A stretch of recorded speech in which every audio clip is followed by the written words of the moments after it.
Selamat bertemu kembali di mata kuliah Tour Business Management, dan hari ini topik kajiannya adalah sosiologi wisatawan. Ada beberapa subtopik yang akan kita kaji pada pertemuan kali ini. Yang pertama, tipologi wisatawan. Yang kedua, motivasi wisatawan. Yang ketiga, citra destinasi wisata. Dan yang terakhir, faktor daya tarik wisatawan.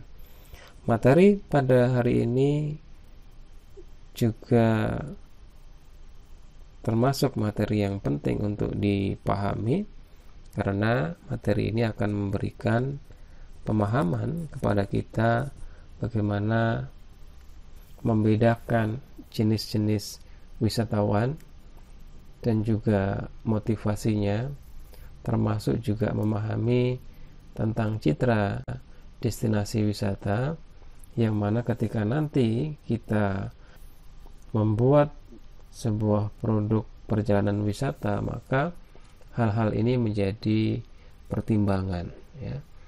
Ketika kita membuat produk wisata, maka kita akan mempertimbangkan untuk siapa produk wisata itu kita buat. Tentunya tipologi wisatawan, jenis-jenis wisatawan menjadi penting untuk dipahami, termasuk memahami motivasi wisatawan di dalam melakukan perjalanan wisata. Itu juga kemudian penting, ya. Sebelum kita bahas satu persatu, terlebih dahulu kita akan mengingat kembali apa yang sudah kita kaji pada minggu yang lalu, yaitu kita sudah mengkaji tentang landasan yuridis dan juga dasar-dasar kepariwisataan.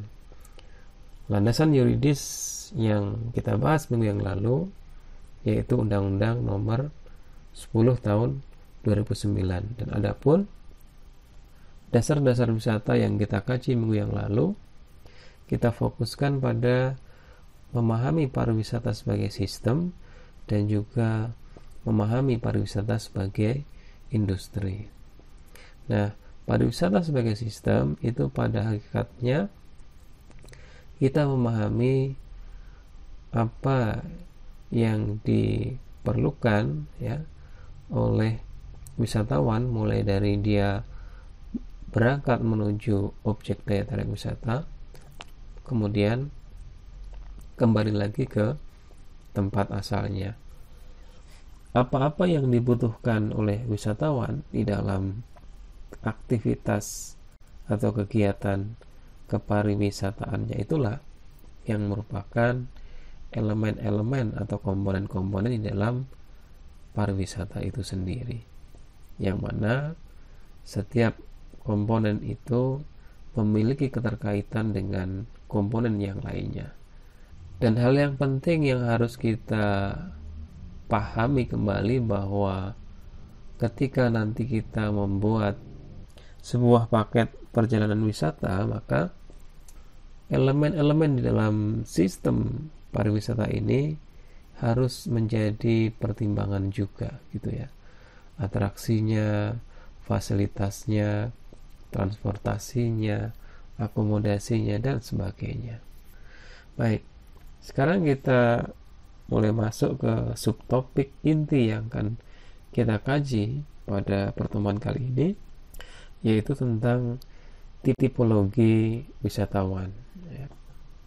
Di dalam kajian tipologi wisatawan itu berbagai macam tipologi itu telah dikembangkan oleh para ahli, ya, tentunya dengan menggunakan berbagai dasar klasifikasi tertentu. Nah, di sini saya mengambil salah satunya, yaitu apa yang disampaikan oleh Murphy, ya, mengenai tipologi wisatawan yang didasarkan pada dua hal. Yang pertama, tipologi wisatawan yang termasuk ke dalam interactional types, ya. Dan yang kedua adalah tipologi wisatawan yang termasuk ke dalam cognitive normative models. Jadi Murphy ini membagi tipologi wisatawan itu menjadi dua jenis, yaitu interactional type dan cognitive normative model. Apa yang membedakan kedua ini? Nah, interactional type ini fokus tipologi wisatawan itu didasarkan pada sifat-sifat interaksi antara wisatawan dengan masyarakat lokalnya atau masyarakat yang ada di daerah wisata itu. Dan yang kedua, tipologi kognitif normatif model ini menekankan pada motivasi yang melatar belakangi perjalanan atau tujuan yang melatar belakangi perjalanan wisata. Nah, dengan pendekatan ini, ahli-ahli yang lain juga mengembangkan apa yang disampaikan oleh Murphy. Misalnya yang pertama tentang tipologi wisatawan ya, dengan jenis interactional type. Ini Cohen membagi jenis-jenis wisatawan menjadi 4. Yang pertama, yang paling bawah itu ada wisatawan yang disebut dengan drifter ya. Nah, drifter itu adalah wisatawan yang ingin mengunjungi daerah yang sama sekali belum diketahuinya, dan umumnya drifter ini bepergian di dalam jumlah yang kecil ya, bisa 1 orang gitu ya, ataupun 2 orang gitu ya. Nah, kemudian yang kedua ada tipe wisatawan yang disebut dengan explorer. Nah, ini wisatawan yang melakukan perjalanan dengan mengatur perjalanannya sendiri ya, dan biasanya tidak mau mengikuti jalan wisata yang resmi yang sudah umum ya.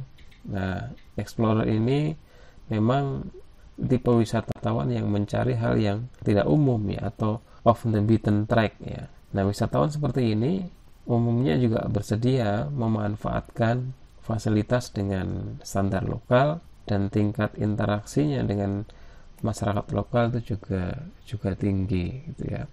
Kemudian masih menurut Cohen itu ada jenis individual mass tourist ya. Nah, wisatawan jenis ini itu wisatawan yang menyerahkan pengaturan perjalanannya itu umumnya kepada agen perjalanan ya, dan mengunjungi daerah tujuan wisata yang sudah dikenal. Nah, itu berbeda ya dengan yang drifter tadi. Kalau drifter, explorer, nah ini umumnya mereka mengunjungi ODTW yang sama sekali belum diketahuinya ya. Oke, nah individual mass tourist beda, dia terus sebaliknya gitu ya, menyerahkan pengaturan perjalanannya itu kepada agen perjalanan dan mengunjungi daerah tujuan wisata yang sudah dikenal. Nah, kemudian yang tipe yang keempat masih menurut Cohen, yaitu organized mass tourist ya. Nah, tipe yang keempat ini adalah wisatawan yang hanya mau mengunjungi daerah tujuan wisata yang sudah dikenal dengan fasilitas seperti yang dapat ditemuinya di tempat tinggalnya ya. Dan perjalanannya selalu dipandu oleh pemandu wisata ya. Nah, jadi ini untuk yang tipe organized mass tourist ini adalah tipe wisatawan yang memang tidak mau repot gitu ya. Jadi menyerahkan segala hal kebutuhan selama wisata itu dipercayakan kepada travel agent ya. Dan ini memang organized mass tourist dengan individual mass tourist ini hampir ada kesamaannya ya. Cuma bedanya kalau individual mass tourist ini itu tidak melibatkan pemandu wisata ya, sedangkan yang organized mass tourist ini melibatkan pemandu wisata atau tour guide gitu ya. Nah, apa yang membedakan keempat jenis ini secara keseluruhan, bahwa tipe drifter dan juga explorer ini termasuk non institusional ya. Turis yang non institusional itu adalah individual, tipenya itu individual ya. Kemudian juga jarang memiliki kontak ya dengan pihak penyelenggara tourism industry ya. ya termasuk travel agent ya, kecuali ya kondisinya kepepet atau diperlukan ya. Nah, sedangkan yang dua jenis lagi di atasnya, individual dan juga organized, itu sebaliknya, dia sangat intens gitu ya kontaknya itu dengan pihak industri pariwisata ya, travel agent gitu ya. Kemudian yang jenis individual dan juga organized itu turis institusional ya, jadi dia termasuk turis yang formal ya, formal dalam arti ketika dia mengadakan perjalanan wisatanya itu selalu melibatkan pihak travel agent gitu ya, atau industri pariwisata. Selanjutnya, untuk tipologi wisatawan yang didasarkan pada kognitif normatif model, sebagaimana disampaikan di slide sebelumnya, itu adalah tipologi wisatawan yang didasarkan pada motivasi perjalanannya. Nah, ini ada beberapa hal menurut blog yang mengatakan ada 3 jenis wisatawan ya, berdasarkan kognitif normatif model atau berdasarkan motivasi perjalanannya. Yang pertama ada wisatawan alosentris, yang kedua ada wisatawan psikosentris, dan yang terakhir adalah midsentris ya. Nah, wisatawan alosentris itu adalah wisatawan yang mengunjungi ya, yang mengunjungi tempat-tempat yang belum diketahui, nah, bersifat petualangan atau adventure ya, dan memanfaatkan fasilitas yang disediakan oleh masyarakat lokal. Kemudian yang kedua ada tipe wisatawan yang psikosentris. Nah, ini wisatawan yang hanya mau mengunjungi daerah tujuan wisata yang sudah memiliki fasilitas dengan standar yang sama dengan di negaranya, dan mereka umumnya sih melakukan perjalanan wisata itu dengan program yang pasti ya, dan memanfaatkan fasilitas dengan standar internasional. Yang terakhir yang mid-sentris itu tipe wisatawan ya antara alosentris dan juga psikosentris, jadi tengah-tengah ya antara alosentris dan juga psikosentris. Jadi setengah alosentris dan juga setengah psikosentris ya. Baik, selanjutnya kita akan berdiskusi tentang motivasi perjalanan wisata. Nah, motivasi ini merupakan hal yang sangat mendasar ya dalam studi tentang wisatawan dan pariwisata khususnya. Kenapa? Karena motivasi itu merupakan trigger ya. Trigger itu semacam pemicu ya dari proses perjalanan wisata gitu kan. Nah, walaupun memang motivasi ini seringkali tidak disadari secara penuh ya oleh wisatawan itu sendiri. Nah, kajian mengenai motivasi wisatawan itu mengalami pergeseran sih ya, dan memandang motivasi itu sebagai proses singkat untuk melihat perilaku perjalanan wisata ke arah yang lebih menekankan bagaimana motivasi itu mempengaruhi kebutuhan psikologis ya, dan rencana jangka panjang tentunya dari seorang yang melakukan perjalanan wisata. Dari sekian banyak motivasi perjalanan wisata, ini ada 4 motivasi perjalanan wisata menurut McIntosh dan juga Murphy gitu ya, yang mengatakan bahwa pada dasarnya bahwa seorang melakukan perjalanan wisata itu dimotivasi oleh beberapa hal ya, dan dari berbagai motivasi yang mendorong perjalanan itu, diantaranya karena psychological ya, or physiological factor atau motivation, dan ini motivasi yang bersifat fisik atau fisiologis ya, fisiologis. Jadi antara lain misalnya untuk relaksasi, untuk kesehatan, kenyamanan ya, atau berpartisipasi dalam kegiatan olahraga, bersantai dan sebagainya. Jadi itu masuknya ke dalam motivasi yang fisikal. Kemudian menurut McIntosh dan juga Murphy itu ada motivasi perjalanan wisata yang masuk ke dalam motivasi budaya atau cultural motivation, ya. Yaitu apa? Ini keinginan untuk mengetahui budaya, adat, tradisi, dan kesenian daerah lain, ya. Nah, termasuk juga ketertarikan akan berbagai objek tinggalan budaya, ya. Misalnya ya monumen bersejarah, ya. Kemudian yang ketiga, ini motivasi yang disebut dengan social motivation, ya, atau interpersonal motivation. Jadi ini motivasi yang bersifat sosial, ya. Seperti apa?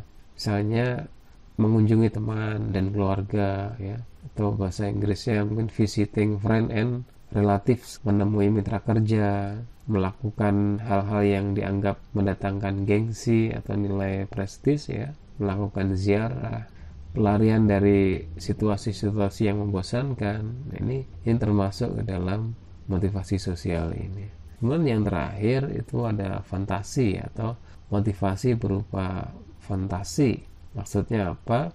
Yaitu adanya fantasi bahwa di daerah lain seseorang akan bisa lepas dari rutinitas keseharian yang menjemukan, dan juga ego enhancement lah istilahnya, ya, yang mana memberikan kepuasan psikologis, ya, gitu. Jadi dengan melakukan perjalanan wisata itu dia berharap bahwa di daerah lain itu dia bisa melepaskan dirinya, ya, dari rutinitas keseharian yang menjemukan. Jadi jelas di sini apa yang disampaikan oleh McIntosh dan juga Murphy ini ada 4 motivasi seseorang melakukan perjalanan wisata, gitu ya. Yaitu motivasi yang bersifat fisik, bisa bersifat budaya, bisa bersifat sosial, dan juga secara internal bisa motivasi yang ada kaitannya dengan fantasi, gitu ya. Nah, ini selanjutnya ada juga motivasi perjalanan wisata yang dinyatakan oleh PATA, ya. PATA itu Pacific Association of Travel Agent, gitu ya. Nah, menurut PATA ini ada beberapa hal yang menjadi motivasi seseorang di dalam melakukan perjalanan wisata, ya. Nah, kalau ini lebih teknis, ya. Misalnya yang pertama karena beautiful natural scenery, ya, and exotic environment, ya. Nah, itu karena adanya pemandangan alam yang indah, gitu ya, pemandangan alam yang eksotis, ya, sehingga dia melakukan perjalanan. Kemudian yang kedua adalah adanya attractive custom and way of life, ya. Jadi budaya yang menarik, gitu ya, the way of life, cara-cara hidup yang menarik, sehingga dia ingin belajar, ya, sehingga terjadilah perjalanan wisata. Kemudian ada good climate, misalnya good climate ini terkait dengan cuaca, gitu ya. Ada beautiful creation of man, ya. Ini objek wisata buatan, ya. Outstanding food, makanan yang enak, good shopping karena belanja, gitu ya. Kemudian historical of family ties. Nah, ini ikatan sejarah, ya, ini sejarah keluarga, gitu ya. Exceptional recreational activities, ya. Hal-hal yang sifatnya rekreasi unik, gitu ya, yang tidak ada di tempat lain, gitu ya. Warm and friendly people, ya. Jadi keramah tamahan. Nah, ini juga menjadi motivasi, ya, menurut PATA, ya. Dan yang terakhir adalah comfortable accommodation. Jadi akomodasi yang nyaman itu juga menjadi motivasi perjalanan wisata. Nah, ini jadi apa yang disampaikan oleh PATA ini, Pacific Association of Travel Agent, ini adalah motivasi yang sangat teknis, gitu ya. Sangat teknis yang umumnya menjadi alasan kenapa seorang melakukan perjalanan wisata, ya. Ini sebagai tambahannya. Baik, selanjutnya kita sampai pada diskusi atau pembahasan masalah citra destinasi wisata, ya. Terkait dengan citra, ya, destinasi wisata ini, hal yang penting yang perlu kita pahami bahwa setiap tujuan daerah wisata itu umumnya memiliki citra atau image tertentu ya, yaitu semacam mental map lah ya, mental map seseorang terhadap suatu destinasi yang mengandung keyakinan, kesan, dan juga persepsi gitu ya, persepsi. Nah, ini apa yang disampaikan oleh Laws, dia mengatakan bahwa citra itu can establish a meaningful position ya, for the destination in the public's mind as being a place different from other destination offering similar primary attraction gitu ya. Jadi citra juga bisa memberikan kesan ya, bahwa suatu destinasi wisata itu akan memberikan suatu atraksi yang berbeda dengan destinasi lainnya, sehingga menambah keinginan untuk mengunjungi destinasi tersebut gitu ya. Sebagai contoh bahwa tiap daerah wisata itu memiliki image yang berbeda-beda. Misalnya kalau Singapura itu kan dikenal dengan the art of Asia ya. Kalau Malaysia truly Asia. Kalau Thailand amazing Thailand. Terus ada lagi Dominika itu yang menyebut dirinya sebagai land of sensation ya. Kemudian Bali itu sebagai the paradise gitu ya. Nah, ini tentang citra destinasi wisata. Nah, ini menjadi penting dipahami ketika nanti membuat produk wisata, paket perjalanan wisata ya. Tentunya image objek daya tarik wisata itu menjadi pertimbangan juga ya, pertimbangan. Kenapa kita pergi ke satu destinasi tertentu? Tentunya itu nanti juga disesuaikan dengan tipe wisatawannya atau wisatawan yang sebagai konsumen yang akan kita bidik gitu ya. Kalau wisatawannya termasuk wisatawan dengan motivasi budaya yang sangat kuat, maka tentunya kita harus arahkan gitu ya ke objek-objek daya tarik wisata yang memang memiliki citra ya, citra destinasi wisata budaya yang kuat. Dan misalnya seperti mana ke Jogja gitu ya. Bali juga termasuk budayanya yang sangat kuat gitu ya. Nah, ini sekali lagi citra destinasi wisata menjadi pertimbangan ya, perlu dipertimbangkan ketika nanti membuat paket perjalanan wisata tentunya. Dan ini sebagai tambahan bahwa daya tarik wisata yang bisa kita pertimbangkan itu secara sederhana diringkas di dalam 3 hal ya, menurut UT ini, bahwa sebuah daya tarik wisata itu diukurnya harus dari 3 hal. Yang pertama, something to see, harus ada sesuatu yang dilihat, dinikmati ya dengan indera penglihatan kita.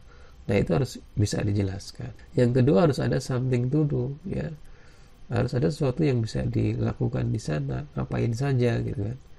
Dan yang terakhir, harus ada something to buy, sesuatu yang bisa dibeli di tempat wisata itu.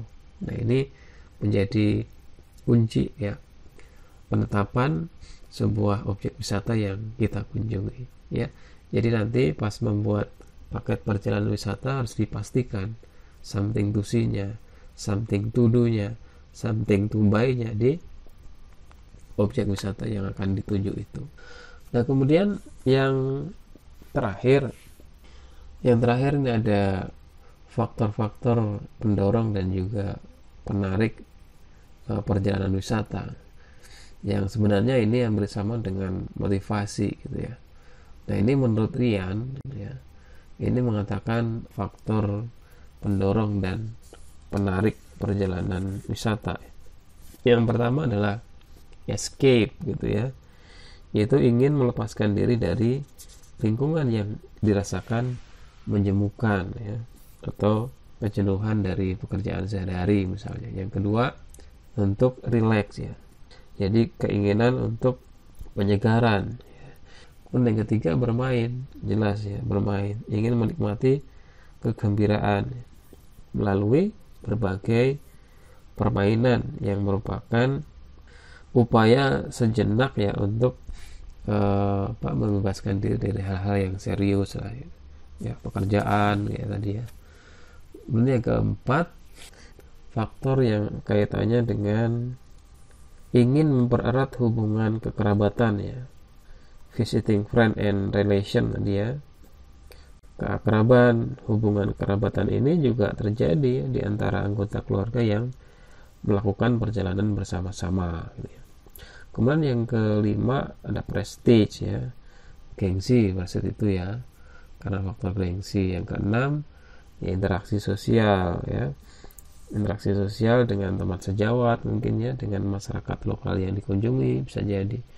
Yang ketujuh itu romance ya, bertemu dengan orang-orang yang bisa memberikan suasana romantis ya, atau untuk memenuhi kebutuhan tertentu gitu ya, dalam konteks itu bisa misalnya karena ingin bulan madu gitu ya, itu bisa dalam konteks roman ini gitu ya.